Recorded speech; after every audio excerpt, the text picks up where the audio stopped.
कि भैया आप दुर्गा इन लोगों को बाहर भगाओ, अगर आपने नहीं भगाया तो हम भगाएंगे, फिर मत बोलना तोड़ फोड़, उसके जिम्मेदार आप लोग खुद होंगे। हर तरीके से समझाएंगे, पहले प्यार से समझाएंगे कि मकान मालिकों को कि आप इन्हें मुल्ले जिहादियों को अपनी दुकान मकानों से बाहर खदेड़ें, समाज के दलाल ना बने। जय श्री राम बोल, जय श्री राम। मुल्ला है ना? हाँ मुल्ला है, पर लास्ट टाइम है तेरा, अगली बार से दुकान बंद है। अब ये इस तरह की जो घटनाएं हैं वो भारत के अंदर लगातार हो रही हैं और उन्हें देखकर कई सवाल भी उठने लगे हैं कि क्या हमारा देश अब एक सेक्युलर राष्ट्र नहीं रहा, और ये हिंदू राष्ट्र का जो दावा करने वाले हैं क्या इनकी बात सच होती दिख रही है। देश के मुसलमान भाईचारे और इंसानियत का संदेश देते हुए महाकुंभ में श्रद्धालुओं की मदद कर रहे हैं, लेकिन दूसरी तरफ कुछ राज्यों में उनके खिलाफ नफरत का माहौल बनाया जा रहा है। उत्तराखंड में, बात उत्तराखंड की कर रहे हैं, जहां हाल ही के अंदर समान नागरिक संहिता यूसीसी लागू की गई और वहां मुसलमानों को प्रदेश से बेदखल करने की कोशिशें की जा रही हैं। मुसलमानों को किस तरह से डराया धमकाया जा रहा है, किस तरह से उन्हें खुलेआम धमकी दी जा रही है। कहा जा रहा है कि 15 दिन के अंदर अगर जगह खाली नहीं की तो भूस भर देंगे दिमाग में। ये वीडियो देखिए आप। परसों की बात नहीं करूंगा, देहरादून में क्या स्थिति है आप सभी जानते हैं। प्रतिदिन लव जिहाद, लैंड जिहाद, थूक जिहाद, व्यापार जिहाद, इस तरह की घटनाएं हमारी देवभूमि में जो बढ़ रही हैं, ये हमें बिल्कुल बर्दाश्त नहीं है और हम इसे बर्दाश्त भी नहीं करेंगे। तो इसलिए मैं आपसे निवेदन करने आया हूँ, अभी जाओ, अन्यथा याद रखना 10 साल के बाद भगाए जाओगे। लेकिन मैं आप लोगों से कहना चाहता हूँ, 15 दिन का समय इन जिहादियों को दिया गया है। 15 दिन के अगर इन्होंने खाली नहीं करा तो याद रखना भूस भर देंगे दिमाग में। सड़कों पे लावारिस घूम रहे, रोज चोटी रो रहे, चोट खा रहे, जिहादी उठाकर ले जा रहे, काट रहे। तो ऐसा बिल्कुल ना करें। हमारी लड़ाई लव जिहाद, लैंड जिहाद, थूक जिहाद और व्यापार जिहाद गाय माता के लिए। ये जंगल जमीन, ये पहाड़, देवभूमि हमारी है, किसी जिहादी की नहीं है। और यहाँ पर कह दूं 90% जिहादी किराएदार हैं। आपने घर के अंदर बिठा रखा है, तो मैं सिर्फ उन लोगों से निवेदन कर रहा हूँ, किससे? जिन्होंने दुकान मकान किराए पर दे रखा है, उनसे निवेदन यह है कि इन्हें जल्दी से जल्दी खाली करा दें।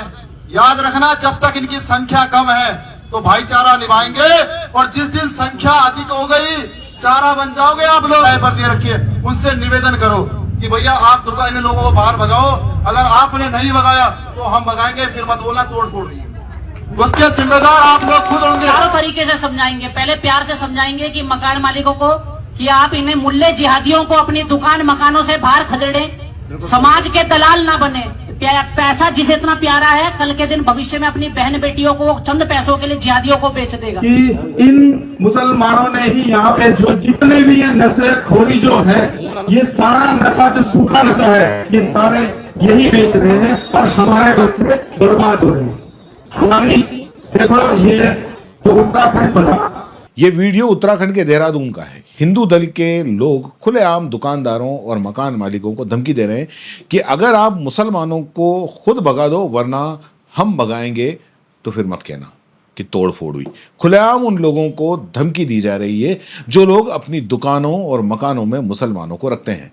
उन्हें घर और दुकान तोड़ने की धमकी दी जा रही है। उनसे कहा जा रहा है कि अपने घरों से मुल्लों को, जिहादियों को बाहर खदेड़ देंगे।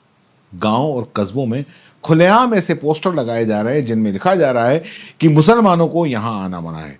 हिंदू संगठनों के द्वारा दुकानदारों और मकान मालिकों को धमकाया जा रहा है कि वे मुसलमानों को घर या दुकान किराए पर न दें। उन्हें चेतावनी दी जा रही है कि यदि ऐसा नहीं करते हैं तो फिर उन्हें भी अंजाम भुगतना होगा। सार्वजनिक सभाओं में लोगों को यह समझाया जा रहा है कि मुसलमानों को प्रदेश से कैसे बाहर निकाला जाए। कुछ जगह पर तो यह भी कहा जा रहा है कि मुसलमानों को 15 दिन के अंदर जगह खाली करनी होगी, नहीं तो जबरन हटा दिया जाएगा।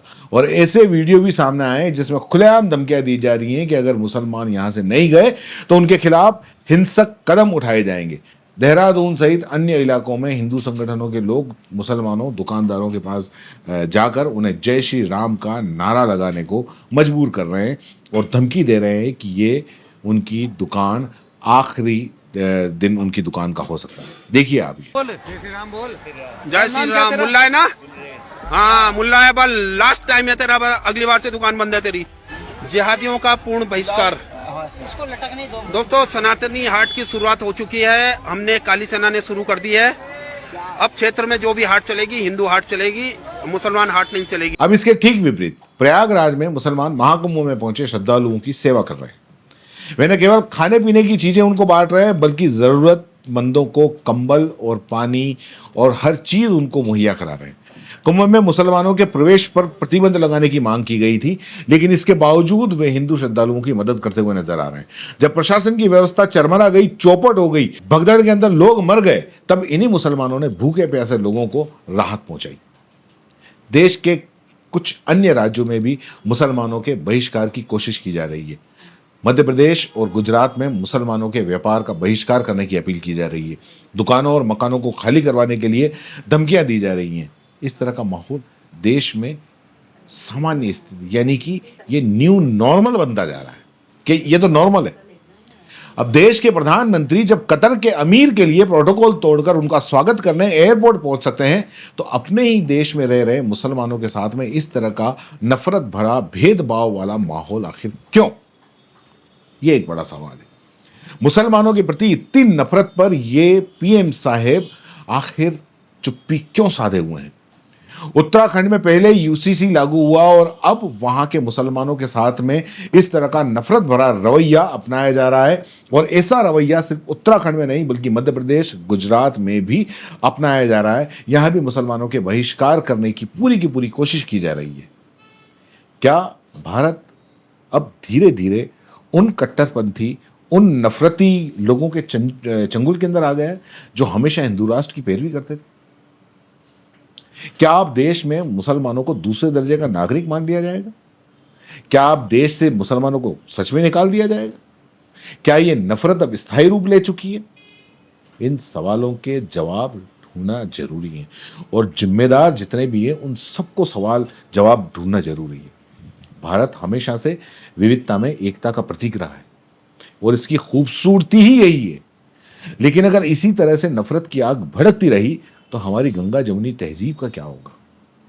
यह हर भारतीय को सोचना होगा कि हम अपने देश को किस दिशा के अंदर ले जाना चाहते हैं। सौहार्द और प्रेम या फिर नफरत और इस जहर की ओर।